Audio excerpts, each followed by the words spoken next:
Good evening, everyone. My name is Pedro Martinez, the Superintendent for San Antonio ISD. Thank you for joining us this evening. And today I have the pleasure of being joined by Dr. Wu, the head of San Antonio Metro Health, as well as our Deputy Superintendent of Academics, Ms. Patti Salzmann. So today what I want to share with you is where we're at with our health metrics and where we're at on our plans to reopen schools safely. So with that, let me turn it over to Dr. Wu, who will share with us where we're at in our health metrics for the community, as well as an update of where we're at with our health metrics for our schools. Dr. Wu? All right, so for our community, we are in the green zone because there are 7 metrics that we look at for our community.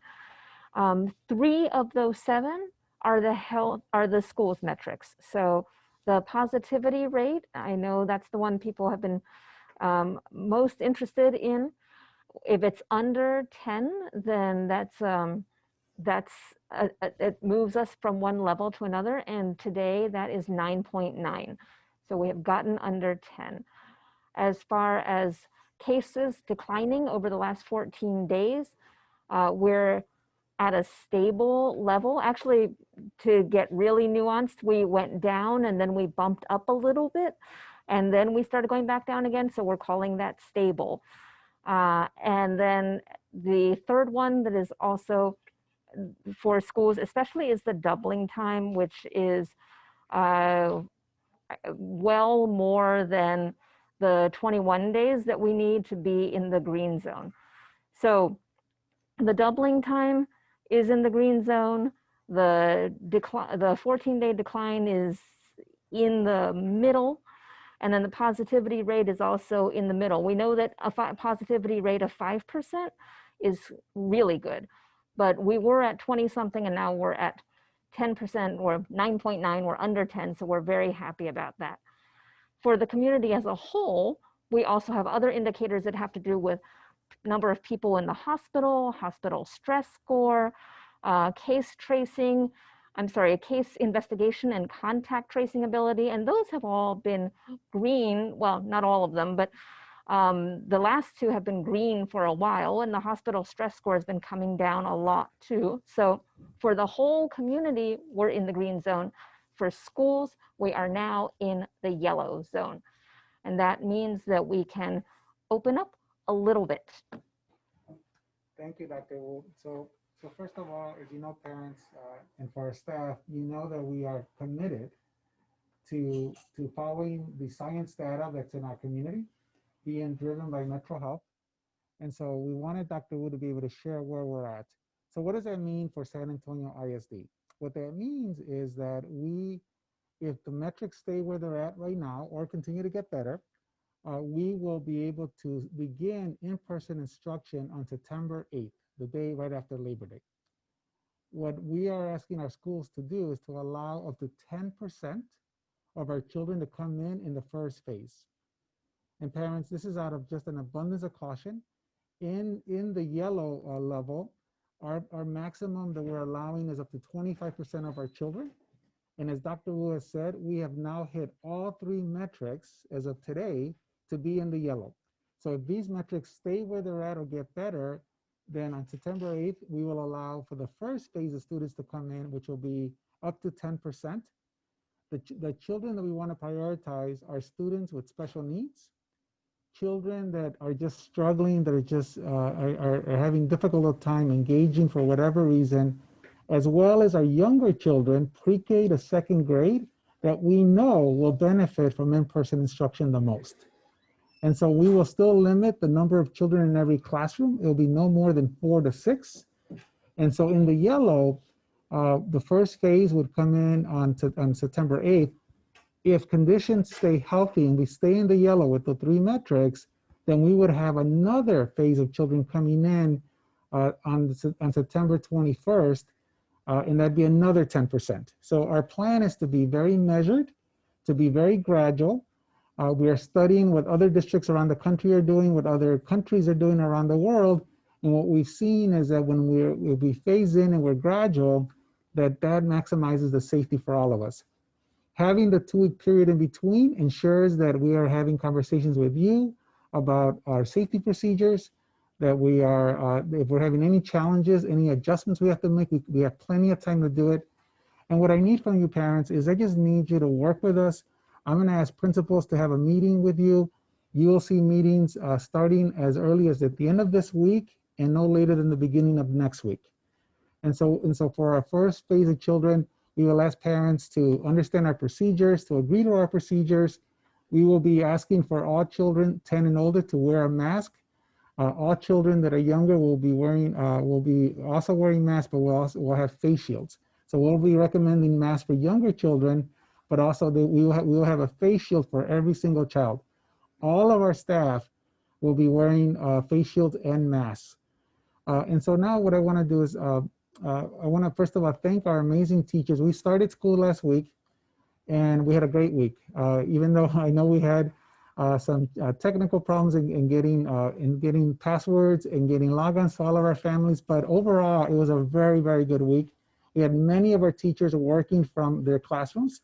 In fact, more teachers than we expected actually came to volunteer to work from their classrooms, and they have served as our safety committee to give us feedback on all of our procedures, all of our PPE equipment. So I just want to thank all of our amazing teachers that have been teaching from classrooms all this week, as well as our teachers that are teaching remote. Let me be clear. So I want to you see some pictures there. And again, I just couldn't be more grateful to all the work of our teachers, both that are working from our classrooms and working from home. One of the things I also want to make sure that our parents know is you will have the option to stay remote as long as you want. So for any parent who wants to stay remote all 9 weeks, all semester, all year long, you will have that option. And we will commit to you that we will have a high quality instruction, high quality curriculum, whether it's remote or in person. Any family that comes in our first phase, it will be based on a parent's choice. In other words, parents, we will not bring in children in person unless parents agree. So I want to make sure that you know that, and we assure you that. And with that, I'm going to now ask you to see a video that shows all of our safety procedures. We also have Spanish subtitles for all of our Spanish-speaking parents. So please take a look at this video again to remind you of all the safety precautions we are taking in our buildings. There's nothing more important than the health and safety of our entire San Antonio ISD family. San Antonio ISD is ready to welcome everyone back for the 2020-2021 school year. We've been working through the summer to prepare for the start of school. We've brought together experts to help us redesign our school environments with your safety in mind. If you're planning to return to campus this fall, you'll notice things look different. From sanitizer stations to modified classroom layouts to strategically placed protective barriers. We're doing everything in our power to protect our students and staff from COVID-19. SAISD has been working to secure an inventory of personal protective equipment, including face masks and face shields for use by staff and students. Face coverings will be required for all before entering any district campus or building. Younger students in pre-K through second grade will have an option to wear a face shield, which are provided in their classrooms. Daily health checks will be conducted upon student arrival to include temperature screening and symptom checking. Students are also required to wear a face covering when they board the bus. Each student will swipe their bus pass when entering, so we know everyone who was on the bus that day. This will help with any contact tracing should a child later test positive. Children will be seated in every other seat unless they are from the same family, in which case they can sit together. Seats reserved for social distancing will be wrapped in red with safety signage. Seats and handrails will be sprayed with an EPA-approved disinfectant after each group of students depart. If weather permits, every other bus window may be partially open. Social distancing will be practiced in occupied spaces of the building with at least 6 feet of separation wherever possible. Markers in key areas will help ensure social distancing is practiced. Classroom layouts have been modified, seating is spaced 6 feet apart, and plexiglass dividers are used if those distances can't be achieved. Hand sanitizer stations are being installed in all classrooms, as well as other common areas in the building. Teachers in classrooms that have rotating cohorts will be provided ready-to-use peroxide-based cleaning solution that can be sprayed on surfaces and wiped off. Both horizontal and vertical high-touch surfaces and learning areas will be cleaned daily using an EPA-approved cleaning and disinfectant solution. The entire campus will be electrostatically disinfected a minimum of once per week. High-touch surfaces in common areas such as hallways and bathrooms will be cleaned and disinfected several times daily using the EPA-approved solution. At night, the custodians will spray down the surfaces, waiting 10 minutes for it to set before wiping it down with a damp cloth. Additionally, the district is upgrading air filters in all buildings. These filters are suitable for filtering sneeze nuclei, pollen, and mold spores. Students will be given frequent hand washing opportunities throughout the day. Each campus has been audited to ensure all restrooms have operational and stock soap dispensers. Restrooms will be checked multiple times daily. Students and staff may also scan a QR code located in each restroom if immediate attention is needed in a restroom. During mealtime, students will be given packaged meals in closed containers that they can eat either in the classroom or in the cafeteria. Social distancing measures will be followed in the cafeteria at all times. For students choosing remote learning, curbside meals will be available at campuses and at various bus stop locations. Plexiglass dividers have also been installed in high-traffic areas where 6 feet social distancing may be challenging, such as the reception area. We've taken extensive measures to ensure the safety of students and staff. We will continue to work closely with the Metropolitan Health Department for guidance as we monitor this environment, and we will continue to make decisions with your best interest and our students in mind. More details on safety protocols and the start of school can be found at www.saisd.net/schoolstart. Thank you. Thank you. And now I want to turn it over to our Deputy Superintendent, Patti Salzmann, who will go over all of the parent resources that we've been building for you. Ms. Salzmann? Thank you, Superintendent. Hi, families. This evening, I'd like to show you a resource that we've put together. And we're going to start at our SAISD homepage that you can access at www.saisd.net. And at the top, there's a link that says Parents and Students. We've redesigned this web page so that it will have more support for our families.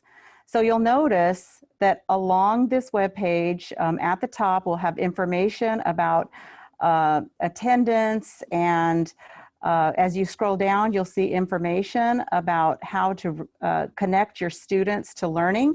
So if you have not yet connected your child to learning, you can go to this web page and we'll give you detailed information about how you can connect your child. This information is also available on your campus webpage.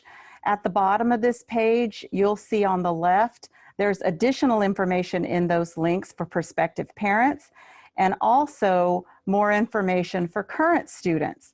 So there's the same information that you were able to find in the past. You can find at those links, student code of conduct, that kind of information.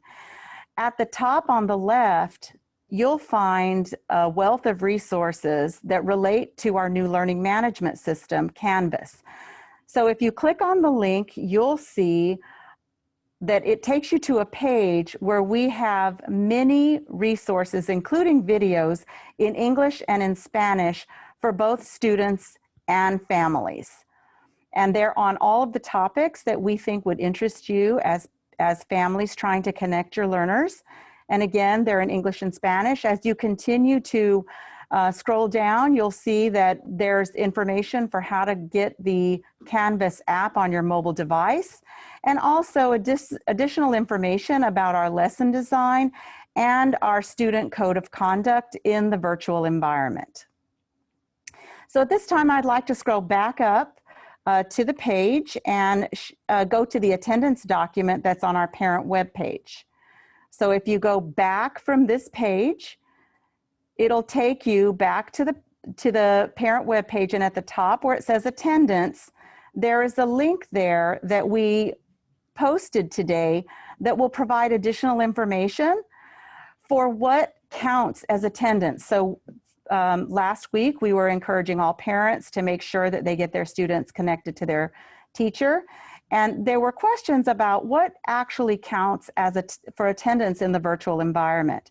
So this document will outline that. On the left, in the virtual environment, students are counted present if they connect with their teacher remotely through Zoom, or if they connect with their teacher through the learning management system Canvas, and they're actively engaged, which means they are submitting assignments, they are responding to the work that teachers are providing. Once we reach September 8th and we have students back on our campuses, attendance will be counted for students that attend in person, if that's what the parent selects. And those students will also be counted present if, for example, they're absent on one day.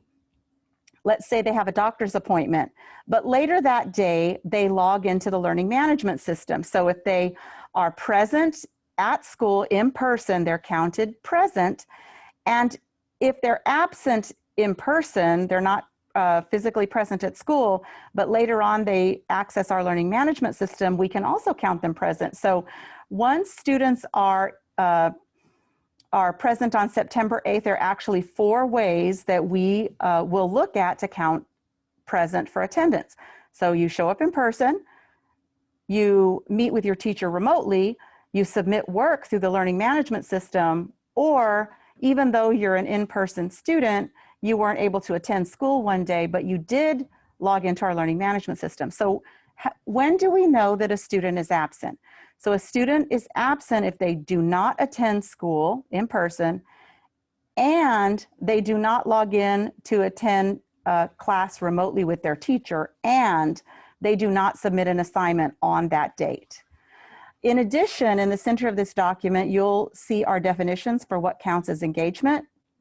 And there's also information that outlines that attendance is taken daily for elementary students, and for secondary students, grades 6 through 12, attendance is taken each course period. In addition, students are required to be in attendance 90% of the time in order to receive credit. So in addition to being present, we need students to be present 90% of the time, and in order to earn a passing grade, they have to submit and complete the work that their teacher assigns. We will be following our normal grading practices, and the grading practices will be the same whether your child attends in person or remotely. So at this time, I would like to speak specifically to our parents of our very young learners, pre-K parents, even kinder parents, first grade parents. I know that it might be challenging if you're not able to sit with your child and help them log in to the Canvas learning management system. And we've heard from a couple of our parents that said, well, I wasn't sure how to do it, or my child couldn't log on. And so we did not do anything in any of the systems. And so what I want to reassure pre-K parents of is, if you have not yet connected with our learning, then I would encourage you to go to the campus webpage or the district webpage that we showed you and log in using your students' information. And if you need that, there's a hotline number that you can call. But pre-K parents, you have lots of resources available, even if your students are not able to connect with the teacher remotely at a specific time. So they can access the Canvas learning management system and they can learn independently of the teacher. That's one way they can do it. They can also connect with the teacher through Seesaw, which is an easy application for our young learners, where they can record videos and the teachers can send information to them. The students can also access many applications that they can use independently on ClassLink. And those applications can be found by logging into the website. They're very engaging. We have videos there for our young learners in English and Spanish. We have a wealth of books that students can check out from our digital library. And we also have learning applications. So even though the student may not be with a teacher, or maybe you're not able to sit with them and guide them through the learning, there are many applications that will support young learners to learn independently. And so we encourage you to connect your child, and if you need assistance, we encourage you to contact your campus or contact the School Start helpline. And with that, I'll turn it over to Superintendent Martinez. Thank you, Ms. Salzmann. So I want to just ask a few questions of Dr. Wu while she's here. Thank you again, Dr. Wu, for joining us. So the health conditions are looking good, and looks like the trends are getting better. can you tell our community, what do you think is happening that's causing the trends to get stronger? Because it seems like the pattern is very hopeful. It is favorable, and that means I want to thank everybody for everything that you've been doing. Those everyday things like keeping your distance, wearing a face covering, washing your hands frequently, are all contributing. So that's part of it. Over time, as more people get infected, that does provide some level of community immunity. I don't know how much of a factor that is. We all still need to keep on doing the right things, playing our part, but I think what we're doing is working. Keep it up. And then what advice would you give our families for Labor Day weekend and holidays that are coming up? So I know that this is a creative city. So use your creative energy to think of all the ways that we can be with people without having to violate those everyday rules that we're still trying to do. You know, if you can drop things off for people at their door, you can visit with them outside. You can, I know that some people send TikToks or have many other creative ways of celebrating with the people we love without putting anybody at risk. If you're going to be with anybody from outside of your household, even though you're emotionally very close to them, those are the people who we still need to be distant from physically, unfortunately. And Dr. Wu, what would you give as advice to parents with children that might have asthma, other respiratory health risks? What advice would you give those families? Well, those people may need to be a little bit more protective. You may not be able to take as many risks, so staying inside your household is safest. Thank you, Dr. Wu. So again, for all of our parents, again, I want to reiterate, we are going to honor parents' choice. So any parent who wants to stay remote for as long as you want it, we will honor that. We will commit to you a high quality instruction, high quality curriculum, but we will honor that choice. For our families who want to come in person, again, we are now in the yellow level, which means that we've hit the 3 metrics that we were looking for, including positivity testing, which we just hit this last week. And so if conditions stay in the yellow, we will start allowing 10% of our children to come in person starting September 8th. Our principals will be having meetings with you to give you more details. We are going to prioritize, as I said before, children with special needs, children that are struggling, and children that are at the lower grades of pre-K to 2nd grade. If conditions stay healthy, in 2 weeks after that, we will bring in another wave of phase of 10% of our children. And so our goal is to continue to do that. We plan to have another town hall on September 15th. We'll give you another update on where we're at with our health metrics. Again, thank you, parents, for your patience. Thank you for being with us. We had a good first week last week. We had an amazing technical team there to support our parents. We had our teachers and many of our academic staff that were there answering your questions. Again, continue to know that we are here for you. Together, we will get through this pandemic and we will be safe about it. We will phase in, we'll be gradual. We'll let the science follow us. Dr. Wu, thank you for joining us. Thank you for your leadership. Thank you, Ms. Salzmann. Thank you for your leadership. Thank you, everyone. Have a good evening.